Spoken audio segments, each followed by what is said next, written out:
কি বললি তুই? আমাকে একদিন নিস তোর ভিডিওতে। ও আসবি আমার ভিডিওতে? ঠিক আছে, কালকেই ভাইরাল তুই আমার ভিডিওতে। ভালো আইডিয়া দিচ্ছি। কি আইডিয়া? গাইস আমাকে নতুন নতুন আইডিয়া দিবে ভিডিও বানানোর। হ্যাঁ বল আইডিয়াটা কি? আইডিয়াটা হলো বললাম না,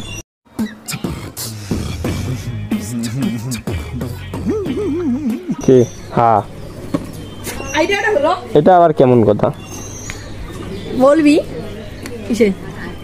কি? গাইস দেখো আজকে আমার বন্ধু রেডি হয়ে আসছে। হ্যাঁ আর দেখবি তো পল্লাদ দা গামছা মেরে রেডি হয়ে চলে আসছে। তাই ও হাততালি গাইস, হাততালি দাও এর জন্য। Wow beautiful. ও গুড গাইস দেখো এই আমাদের প্রিয়াঙ্কা স্যার একটু ভিডিওটা করো। সব ভিডিও করব। ওই যে লোক আছে ওদেরকেও দেখাও। আস্তে আস্তে সবাইকে ভাইরাল করব। আগে আমি তো নিজে ভাইরাল হই, তারপর না সবাই ভাইরাল হবে। এই তো গাইস আমাকে ভাইরাল করে দাও তাড়াতাড়ি, লাইক কমেন্ট শেয়ার করে দিয়ে, তাহলে আমি এদেরকেও ভাইরাল করতে পারবো। তো আমাকে দেখা যাচ্ছে? আমি নিজেকে দেখতে পাচ্ছি না, আয়নায় দেখতে পাচ্ছি। এটা একদম বুঝছে না।